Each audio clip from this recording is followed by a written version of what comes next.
Welcome to Fantasy Hockey Thoughts Week 11. That's March 29th to April 4th. If you've never watched this video series before, basically what I do is I comb through all the fantasy hockey publications from ESPN to The Score to Sportsnet, etc., etc. I take all these insights and tips and I combine them with my own because I run my own fantasy hockey team, obviously, as well as watch a ton of hockey. And I try and cram all this info in as short as a video as I can. And really, this is sort of an NHL news recap of the past week or so and what you might be able to expect moving forward. Let's jump right into it. Now, there's going to be 54 games coming up this coming week. Thursday and Saturday will be the heavy days. Monday and Tuesday there are 7 games. Wednesday there's 6. Thursday there's 9. Friday 6. Saturday 12. And Sunday 7. Now there are 2 teams who are only playing twice this week. You want to stay away from depth adds for the most part, and that's St. Louis and Ottawa. And then there's a plethora of teams who are playing 4 times who you want to target. And I'm talking about Winnipeg, Washington, Vegas, Toronto, Tampa, San Jose, Minnesota, LA, Florida, Detroit, Dallas, Columbus, Colorado, Carolina, Calgary, and Buffalo. Now, 2 of these teams have 3 off days.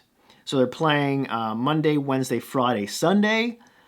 So you want to particularly take a close look at players from Colorado because they're playing Anaheim, Arizona, and St. Louis twice this week, and Toronto, who are playing Edmonton once, Winnipeg twice, and Calgary once. So focus on depth adds from that group. Now, before I continue on, I'm going to talk about injuries very briefly here. I just wanted to say that my subscription rate has sort of hit a brick wall lately, and although the amount of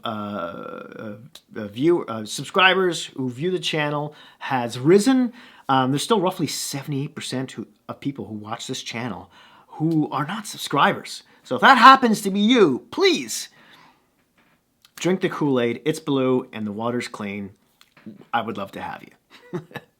All right, injuries. Starting with Ekblad from the Florida Panthers. Lower body injury, I think it's his leg. It looks like he's going to be out for extensive time. So look for who they supplant into the number 1 power play there on left wing lock the day before the day of they play in the morning. Some other players, goalie from the Arizona Coyotes, Ranta, he's week to week. Marchand is on the COVID list right now. From Boston, Tuukka Rask and Korpisalo from Boston and the Blue Jackets are day-to-day. Heinz is basically a permanent game-time decision. He's usually quite effective, but very frustrating because you never know when he's going to play or not. Patrick Hornqvist from the Florida Panthers, he's day-to-day. Barkov is still day-to-day. Philip Forsberg from the Predators is day-to-day. Kasperi Kapanen from the Penguins, he's week-to-week. And then, Frederik Andersen is day-to-day, or is he week-to-week? I think if the Leafs can help it, they'd rather him be week-to-week. Now, let's jump in and let's talk about some depth adds here, starting with goalies first. Beginning with UC Saros, who I probably should have mentioned this last week, but he's won this 4 out of his last 5. He's pretty hot, but apparently he might have an injury issue. I think it's short term though, so we'll see who plays on Tuesday. But Pekka Rinne played on Sunday and has now won 3 games in a row. So yeah, if you want to stream him. Mackenzie Blackwood for the New Jersey Devils. He's back from the injury list, and he's won 3 of his last 4.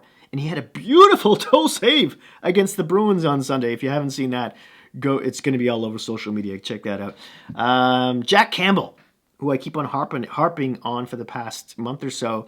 He's only 39% owned. What up with that? I don't think he hasn't lost a game yet, and it looks like the net is his for a while with Anderson out. Adin Hill for the Coyotes. He's now won his last 3, and who knows how long in net he's going to be because Kempa and Ranta are on the injured list now. And then there is Mrazek for the Carolina Hurricanes, who looks like he'll be back from injury really soon. Let's talk about defensemen. The list I have this week is a little longer than last. Starting with Derek Forbert from the Winnipeg Jets. He's playing, remember, 4 times this week.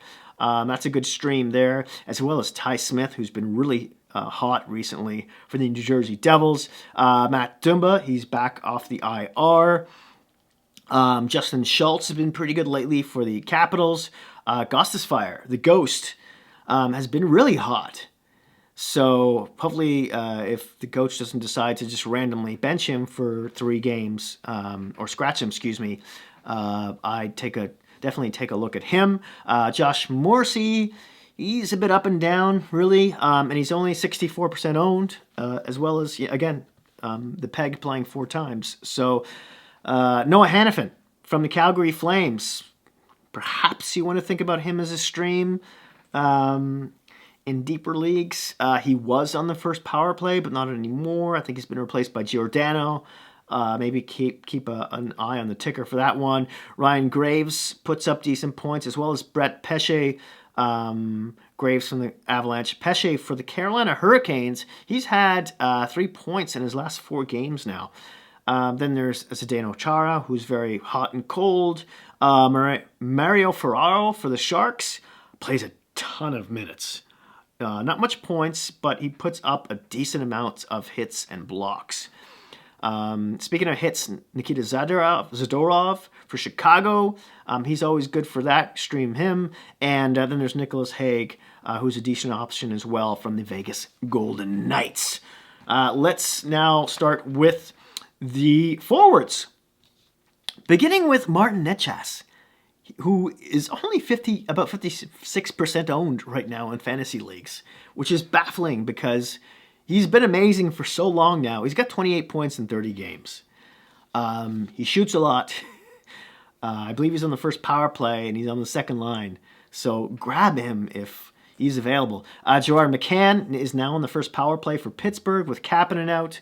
Matt Zuccarello is only 63% owned. I know he's been a bit cold recently, but if he's available, perhaps think of scooping him up. Look for him to rebound. Vincent Trachek looks to be coming back from injury, by the way, although I wouldn't imagine he'd be available. Iafallo from the Kings. He's generally been steadily climbing up there in points per game. He's on the first power play and first line. I would grab him. He plays 4 times this week. Eli Tolvanen from the Nashville Predators. He's been pretty hot recently, although his ice time is very yo-yo-ish. He's got, in the last 5 games, he's got a 5-game point streak going right now, with 2 goals and 5 assists, 7 points. Jason Robertson from the Dallas Stars. His ice time has gone way up. I would assume part of the reason is because Radulov is out, and the only rookie who's got more points than him now is Kaprizov, because Robertson's got 20 in 26 games. Jonas Donskoy for the Avalanche is very hot recently, as is Phil Kessel for the Coyotes. Paul Stastny is a good option to stream because he's on the first power play and first line for the Winnipeg, who are playing 4 times. Oliver Wahlstrom for the Islanders has 5 goals and 2 assists in his last 7 games. Jesper Bratt is a decent ad for New Jersey. He's on the first power play and second line. Then there's a couple of Florida Panthers here because of all the injuries they've been going through, with Barkov being one of them. And I'm talking about Wenberg and Achari. Wenberg centers a line with Huberdeau. He's also on the first power play unit. And Achari's just been hot recently as well. I think he's on that, is the second or first line that he's on, that he's been centering. And they're also playing Columbus and Detroit this week. So, yeah. Fabry from Detroit. He's been really hot recently. His ice time has gone way up. Consider grabbing him. Nick Ritchie is back on the first power play unit. Scoop him up, as well as Krejci, whose ice time has gone up with Marchand out from Boston. And then I've got a few other streamers here, too, from LA. Kempe and Carter. Kempe is on that second line, first power play. Can't go wrong there. Carter, second line, second power play. From the Sharks, there's Kevin Labanc, or Labanc. Who's on the first line, first power play unit. He's a decent stream, as well as Kopp from the Winnipeg Jets. He's, for the most part, he's been hot recently. Michael Granlund's a decent stream as well. From the Predators, Josh Bailey, who plays in the second line and second power play for New York Islanders. He's doing pretty decent.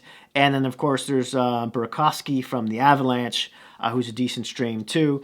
The following are a list of guys you at least want to put on your watch list, starting with Kirby Duck, who's back from the LTIR for Chicago Blackhawks.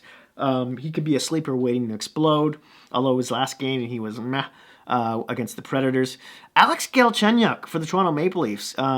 He looks like he could have a home on that second line with Tavares and Nylander, and he's just been getting better every game. That pass to Tavares to cue the comeback against Edmonton on Saturday, I want to say, the day before I'm shooting this video, was a piece of art.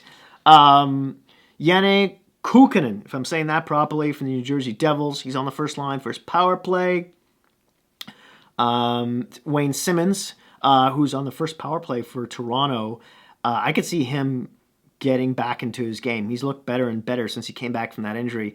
Sometimes he's on the first line or the second line or even the fourth. He sort of bobs back everywhere, but he's definitely on a PP1.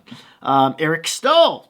Now he's going to be in quarantine for about a week, but once he joins the Canadiens, keep an eye on that. And there's Cole Caulfield, who Montreal just signed, who should be playing in the AHL. I don't know if he'll see any NHL time. Maybe not. If he does, maybe it'll only be for a few cups of coffee.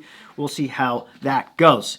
Now, if you're still able to trade in your league, think of grabbing Igor Shesterkin. He's back from injury. Adam Fox and Ryan Strome have been super hot. Yaroslav Halak with Rask on the IR is an option. Jack Campbell, of course, is a good to trade for if he's not open. And Sean Couturier, who's got 5 points in his last 3 games and 10 in his last 10. And then on my buy low category here, I have Pierre-Luc Dubois. He's got to burst open sooner or later, right? He's very up and down. But and then for players to drop, Patrick Laine? I don't know. Like 1 goal and 4 points in his last 15 games? Yee.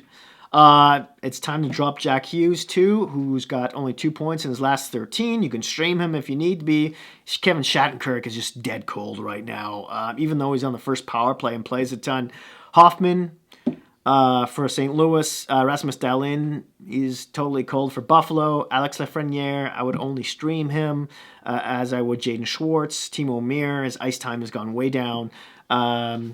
And then there's Justin Folk and Ilya Sorokin for the Islanders, whom maybe next year would be more his year, but I would just use him as a streamer for the time being. That's it. That's all. Thank you so much for joining me today. Don't forget to like, subscribe, and hit that notification bell, which will alert you when my next video comes out. So please be kind to each other out there in this crazy world we're living in right now, and I'll see you soon.